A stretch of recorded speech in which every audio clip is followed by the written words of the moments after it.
കേരളത്തിൽ നിന്നുള്ള ഏക ബി.ജെ.പി. എം.പി, എൻ.ഡി.എയുടെ ആദ്യ കേരള എം.പി, മലയാളത്തിന്റെ സ്വന്തം സുരേഷ് ഗോപി കേന്ദ്ര സഹമന്ത്രിയായി സത്യപ്രതിജ്ഞ ചെയ്തിരിക്കുകയാണ്. ടൂറിസം, പെട്രോളിയം, പ്രകൃതിവാതക മന്ത്രാലയങ്ങളുടെ ചുമതലയാണ് സുരേഷ് ഗോപിയിൽ നിക്ഷിപ്തമായിരിക്കുന്നത്.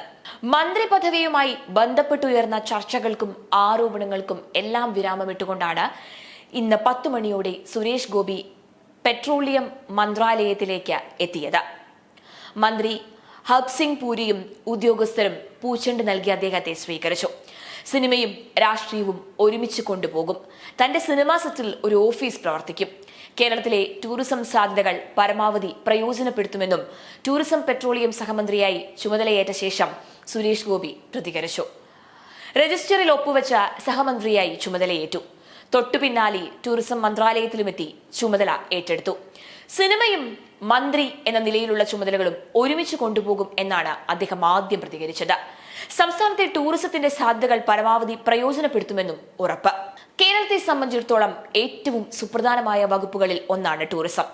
ഇന്ത്യയുടെ ഒരു കോണിലുള്ള തീരദേശ സംസ്ഥാനമായ കേരളത്തിന്റെ ടൂറിസം സാധ്യതകൾ ഏറെയാണ് എന്നത് സുരേഷ് ഗോപിക്ക് പ്രാധാന്യം വിളിച്ചോതുന്നു.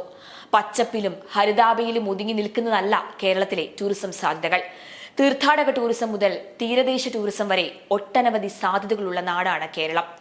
മലനിരകൾ, കാട്, കുന്നിൻ ചെരുവുകൾ, വെള്ളച്ചാട്ടങ്ങൾ, മനോഹരമായ ബീച്ചുകൾ, ഹിൽ സ്റ്റേഷനുകൾ തുടങ്ങി കേരളത്തിലെ ഏതു ജില്ലയിലും ടൂറിസം സാധ്യത ഉണ്ട് എന്നതാണ് നമ്മുടെ പ്രത്യേകത.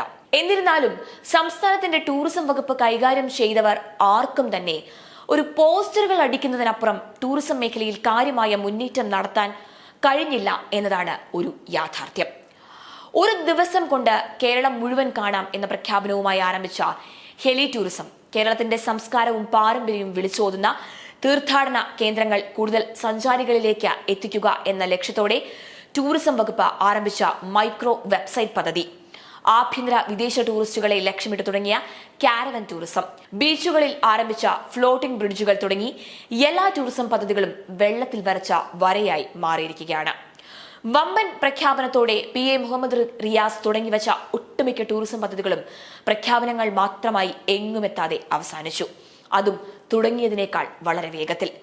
റിയാസിന്റെ വാക്കുകൾ തന്നെ ഒന്ന് കടമെടുത്താൽ വാഗ്ദാനങ്ങൾ വെറും വാക്കല്ല, പാലിക്കപ്പെടാനുള്ളതാണ് എന്ന കാര്യം ഒരുപക്ഷെ മന്ത്രി മറന്നുപോയതാകാം. ഹെലി ടൂറിസം മുതൽ കാരവാൻ ടൂറിസം വരെ പേപ്പറുകളിൽ മാത്രം ഒതുങ്ങി. വർത്തമാന കേരളത്തിലേക്ക് കേന്ദ്ര ടൂറിസം മന്ത്രാലയത്തിന്റെ ചുമതലയുമായി BJPയുടെ ആദ്യ കേരള MP എത്തുമ്പോൾ എങ്ങുമെത്താതെ പോയ കേരള ടൂറിസം പദ്ധതികൾക്ക് പുതുജീവൻ ലഭിക്കും എന്ന ഉറപ്പാണ്. 11:30 ന്യൂനപക്ഷ കാര്യം ഫിഷറീസ് സഹമന്ത്രി കൂടിയായ ജോർജ് കുര്യൻ കൃഷി മന്ത്രാലയത്തിലെത്തി. 1 മണിയോടെ അദ്ദേഹം ചുമതല ഏറ്റു. സ്ഥിരം അപകടമുണ്ടാകുന്ന മുതലപ്പുഴി സന്ദർശിക്കുമെന്ന് മന്ത്രിയായ ശേഷം അദ്ദേഹം മാധ്യമങ്ങളോട് ആദ്യം പ്രതികരിച്ചു. വലിയ ബഹളക്കാരനല്ല പുതിയ കേന്ദ്രമന്ത്രി ജോർജ് കുര്യൻ. വലിയ ബഹളങ്ങളില്ലാതെ സർപ്രൈസായി മോദി 3.0 മന്ത്രിസഭയിൽ ജോർജ് കുര്യൻ എന്ന കോട്ടയം കാണക്കാരി നമ്പ്യാകുളത്തുകാരൻ എത്തുമ്പോൾ BJP പ്രതീക്ഷിക്കുന്നതും അതുതന്നെയാണ്. ഒരു സൈലന്റ് സ്ട്രൈക്ക്. ഇതുവരെയുള്ള എല്ലാത്തരം പരീക്ഷണങ്ങളും മാറ്റിവെച്ച BJPയുടെ പഴമയിൽ ഉറച്ചുള്ള ഒരു പുതുതലമുറ പരീക്ഷണം.